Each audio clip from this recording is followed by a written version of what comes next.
Hello everyone, my name is Cele Stone. I'm glad to be here today. I just want to let you know I really appreciate you guys, the Lubbock Restaurant Group, for letting me analyze this data. So today I'm going to present my findings, and I wanted to keep your goals in mind. Your goals were to grow your business from tech students on current properties, to establish the feasibility of new property targeting tech students, to determine the type and style of restaurant that would be most successful if launched, building a roadmap to success around all properties, and lastly, to outline the strategic marketing plan that would most benefit your properties. So let's get started with a quick summary and then we'll get into the data. On average, students eat fast food 3 to 4 times per week. They sit down at restaurants 1 time per month. They spend approximately $50 per week. Half of students surveyed drink alcohol when going out, but is not a determining factor when they decide upon a restaurant to go eat. Males were more likely to drink than females. Greek members are more likely to drink over non-Greeks, regardless of gender. Students gravitate toward locations where they can socialize with friends, meaning the atmosphere or the experience. Quality and healthy food choices are equally important factors, and we'll look at 2 different survey data questions where we looked at atmosphere and experience and quality. Mexican food was the most common food choice and type of food when asked what is missing in Lubbock. Loyalty programs, coupons, and drink specials also play a role in the decision making. For fast food, the going out experience obviously would be more of a drink specials aspect. Convenience is a consideration when deciding on fast food, not only location, proximity to the students' housing, but how quickly the food is served. Advertising online through internet ads, social media, and email versus traditional methods is paramount for this demographic. Virtually, only 12% of all students surveyed received advertising through traditional methods. 88% was online. Okay, for the focus group, this is just a quick rundown of the themes and the takeaways from that hour-long focus group meeting. The specific factors determining their going out to eat decision was location, as we talked about, how quickly food is served, and loyalty programs and coupons. Also, the most common food of choice when respondents or when focus group participants were asked tended to be Mexican food, just as it was in the survey data. Other themes that students would like to see in Lubbock, they feel like are not here, would be healthy food options. They listed salads, seafood, vegan juice bars, places like Cele. They even listed Mexican food, even though we do have quite a bit of Mexican food options in Lubbock. The themes surrounding Mexican food were cheaper options or more of a hangout type place, cantina, places like that. And then other international cuisine were lacking that. Social media and other internet ads are vital for marketing to this age group, as we discussed. And experience tended to shape the decision making over price and quality for this specific focus group. And that was concerning a going out experience. So that might be construed a little differently from just a fast food experience. So here participants said they go for the social aspect with friends and they want music, seating. Okay, now I've broken the survey group report up into 3 sections: demographics, question by question analysis, and then for the third part, interesting comparisons, this is further broken down into sections where I laid out reasons why I chose the data analysis for those sections, and we'll look at that. First off, let's look at gender. I did choose a pie graph for this one because I think it shows a good 100% whole. You can see that we have 54% male, 46% female out of the 200 Texas Tech students surveyed. Classification, a quarter of them were freshmen with 20.5 sophomore, 20% junior, 24% senior, and then a smaller group of graduate students, which is fairly representative for the population at a university, if not higher. And then as far as Greek life is concerned, 68% were not involved with Greek life, 32% were. Okay, now for question number 4, the number of times respondents eat fast food weekly. They 33%, a third, reported not eating fast food weekly. And the mean was 1.85 times. 44% of students eat out 1 to 3 times per week. Only 15% say they eat out 4 to 5 times. The focus group's average was closer to 4 to 5 times. And I'm not sure if those numbers are different because they were having a conversation and building off of each other versus responding to a survey. Number of times respondents eat out at sit-down restaurants weekly. So the average is less than 1, it's 0.082, with 56% reporting that they do not eat out at sit-down restaurants. Focus group average was 1 to 2 times per month, so those numbers aren't far off. For question 6, do you have alcoholic drinks when you go out? This was almost a 50-50 split, with 51% reporting yes. Question 7, availability of alcohol is important to me when choosing a restaurant. Students were asked to select strongly disagree, disagree, neutral, agree, or strongly agree on a scale. So here when it says the average is 2.35, that would be somewhere between disagree and neutral, with the most being the mode is strongly disagree. So 53.5% disagree or strongly disagree that alcohol is important when choosing a restaurant. 16.5% agree or strongly agree, and 29.5% were neutral. Question 8 asked the most common type of food you choose when eating out. These were listed, and so there was a category for other where students could write in their responses.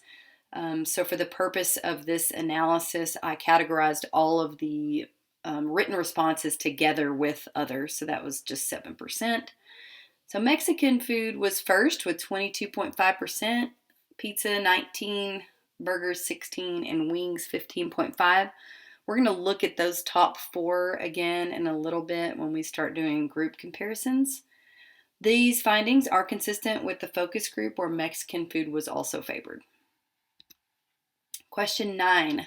Average amount spent on a meal, including drinks, was $8.82, with the most reported responses being $8.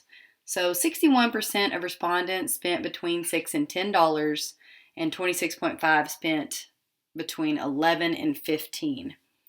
This is also similar to focus group findings with $50 per week, so that averaged out to be about $10 per meal. Question 10 asked, do you follow companies you like on social media? And again, the numbers here represent 2.9, which is almost neutral. That's between disagree and neutral on the scale. So 40% disagree or strongly disagree that they do not follow companies they like on social media. 35% agree or strongly disagree, with 25% neutral. Only one focus group participant follows restaurants they like on social media. Question 11 asked, do you download restaurant apps? With 58.5% saying yes, they do. Question 12 asks, where are you most likely to come across advertisements? This is kind of a no-brainer considering the demographic we are looking at, college student age people. 88% of ads are found online, with the breakdown 29% social media, 32% internet, non-social media, and 27% email. Focus group participant responses were consistent with these findings.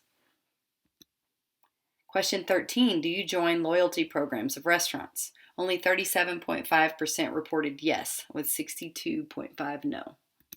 Question 14, what is the most important factor when picking a restaurant? So we will also look at this later when we start making comparisons, but for now, 41% chose quality, 30% price, and 29% chose experience. But when we look back at the focus group, we separated a going out experience, and they highly favored quote unquote experience or atmosphere over price and quality. Question 15 asked, who makes the eating decisions when you're not alone? 56.5% reported that they do. Question 16, which was the final question, students were asked, if you had to pick one facet of a restaurant that is most important when you select a place to meet friends, what would that be? So students had to write in their responses. So I categorized their responses based on the 10 categories that you see here. And let me explain a little further about each one of those categories, especially the important ones. 28.5% of responses fell within the atmosphere category, which included items such as live music, lots of seating. This category was designed to encompass the mood or the feel of a location. 23% of responses fell within the food variety category, which was created based on the type and quality of food served.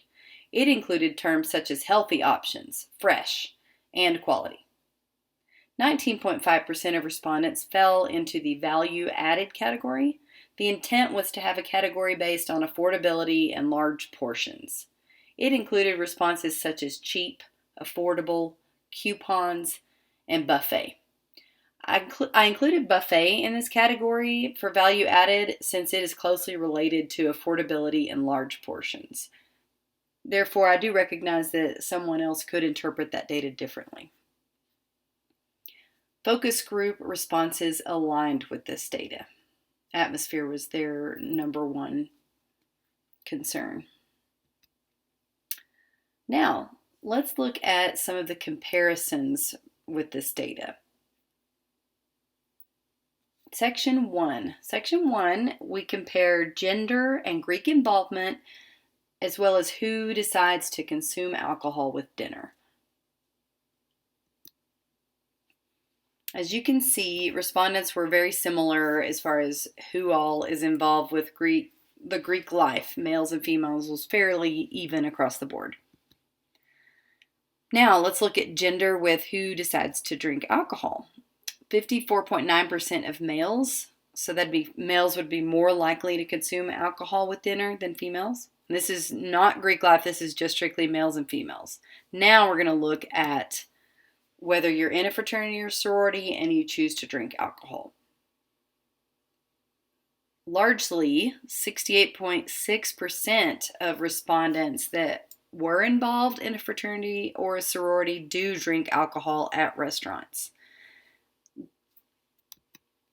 Now, combining this information, those who drink alcohol, I wanted to see if the males or females were more likely, because as we, 2 charts ago, we determined that males drink or are more likely to drink than females. But when you're concerning Greek life, those that are in a fraternity or a sorority, it doesn't necessarily matter. Gender does not matter.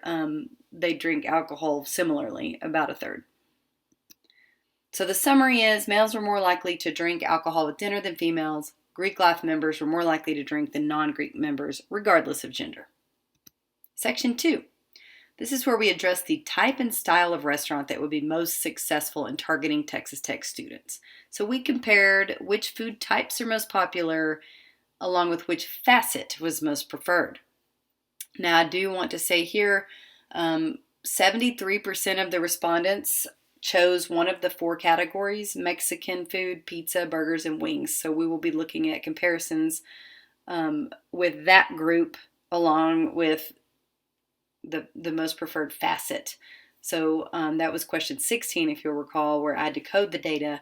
65.5% of responses fell into one of the 3 categories: atmosphere, food variety, and value added. Food variety is also closely related to quality. So comparing students whose facet was atmosphere when considering with dinner with friends with their preferred type of food. So if you chose atmosphere, if you hand wrote atmosphere on question 16, I wanted to see what was your preferred food type. So you can see here it was pizza and wings. Next, if you wrote in one of the terms that I put in the food variety or food quality category, I wanted to see what type of food you preferred there, and that was pizza and wings. And then lastly, the value added category, which would be discounts, buffet. What type of food did you prefer if you were most concerned with price? That was Mexican food and burgers. So section 2 summary. This chart just lays those charts on top of each other and shows the close comparisons, which I thought was interesting when you can see them together. So students whose preferred facets are atmosphere and food variety or quality when considering dinner with friends preferred pizza and wings. Students whose preferred facet is value added chose Mexican food. If you're concerned about price, you most likely chose Mexican food or burgers. Now, for section 3, this digs a little deeper, addressing the type and style of restaurant that would be most successful. If you'll recall, question 14 asked about price, quality, and experience. So that question, along with question 16, we're going to talk about some comparisons with those, also comparing the popular food types. So we're just digging a little deeper in the data here.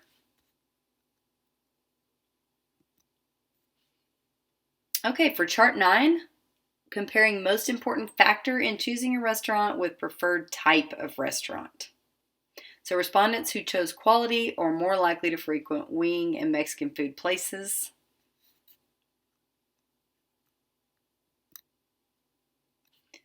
Now we're looking at the most important factor in choosing a restaurant with most important facets when choosing a restaurant. So this is where our results begin to align and we start to make sense of the data. Of the students who chose quality, they also selected food variety, which I said was also a qualitative category. And same, the students who chose experience also gravitated toward atmosphere, and same with price and value added, as you can see here. Section 3 summary, Mexican food was the most common food choice. Atmosphere and food variety and quality were the top 2 responses to important facets, and quality ranked highest over price and experience. That fact was confirmed in chart 10, where we compared the most important factor with the most important facet. Now, section 4, let's assess the method and mode of media usage in order to build successful marketing strategies for the Lubbock restaurant groups, properties that they currently own, and for new properties they're looking at. All right, the comparisons here, we classified groups of students by age or classification in college, level of agreement to whether they follow companies on social media, whether they download apps, whether they use loyalty programs, and we wanted to look at the sources of advertising and make comparisons amongst these categories. Chart 11 is just a breakdown of the classification. You can see that they're pretty similar for underclassmen and upperclassmen, and there's a small amount of graduate students when we grouped freshman and sophomore with under and junior and senior or upper. So now let's compare these class groups. Oh, let me back up. The reason I chose to do under and upper separate and then leave graduate student separate is when we did look at alcohol consumption and purchasing behaviors for those students, underclassmen are typically under 21, upperclassmen are typically over 21. I considered putting graduate students with upperclassmen, but I chose to leave them out because sometimes graduate students are older, maybe they have families, and they're not your typical college students, so their behavior is still different than what you would consider an upperclassman. Okay, now let's look at these age groups with their agreement level to I follow companies I like online. And then do they download apps of restaurants they like? As you can see here, upperclassmen are more likely to follow companies online. Underclassmen and graduate students are more likely to download apps. Okay, same age classifications here. We wanted to look at students who join loyalty programs, and level of agreement with I follow companies I like online and do. Oh, okay. So I apologize. I didn't want to be confusing here. So what I did here is I sorted out all of the students who joined loyalty programs. Then we broke them down by their age, and then we wanted to look at their level of agreement for if they follow online or download apps. So of the students who joined loyalty programs, upperclassmen were more likely to both follow companies online and download apps. Interestingly enough, no graduate students followed companies online. Okay, chart 14 is a comparison of class groups with the location they most likely see advertisements. As you can see here, underclassmen more likely see ads on social media or online. Upperclassmen primarily see ads online that are not social media. And graduate students see ads on social media and email. But really, what this chart tells me is the three areas of marketing strategies that we need to be targeting all three online platforms for all three ages. We can be specific in our targets, and I will get there at the end, but this just proves that these students are looking at ads online in some way, shape, or form. Okay, comparison chart 15. Compare students who follow companies online to what sources they see advertisements. So they're most likely to see ads on social media, and there are minimal differences here. So again, we just need to be targeting online in general. Okay, section 4 summary. Respondents were largely undergraduates, which is 90%, with similar percentages for underclassmen and upperclassmen. Upperclassmen were more likely to follow companies they like online. Underclassmen and graduates were more likely to download apps of restaurants they like. Of students who join loyalty programs, upperclassmen are more likely to both follow companies they like and download apps. That's going to be a specific marketing area. Online sources for advertisements include social media, internet, and email. And students who follow companies online are more likely to see ads on social media, but the difference between online sources is minimal. Okay, let's get to the good stuff. For overall recommendations, now we are keeping the Lubbock Restaurant Group's goals in mind, obviously, for these recommendations. So, in order to meet these goals, the data would suggest that Lubbock Restaurant Group should focus on the overall experience or atmosphere, as well as the quality and variety of food choices for properties currently owned. Students tend to gravitate towards locations where they can socialize with friends. Cost and convenience are also important factors for continued success in the restaurant market, and alcohol is not only important to this demographic, it is a huge moneymaker in the restaurant industry, as you know. So for the type and style of restaurant that we found would be most successful in Lubbock, the data supports a low-cost Mexican-style restaurant with an emphasis on atmosphere. A cantina-themed restaurant bar where live music is available has the highest likelihood for success in the Lubbock market. Competition in this space does exist. However, consumers in this study shed light on the competitors' shortfalls. So, for example, Fuzzy's Taco Shop. It's a good model, and much can be learned from their concept. They provide a welcoming atmosphere with patio seating, TVs for sporting events, and fast service. However, their shortfall is food quality and consistency. Torchy's Taco Shop also delivers tremendous atmosphere, as well as quality and consistency with their menu. However, price is their number one shortfall. Mama Josie's has quality Mexican food. It's off the chart, and their price point fits this demographic. But Josie's lacks atmosphere. Next, let's look at marketing.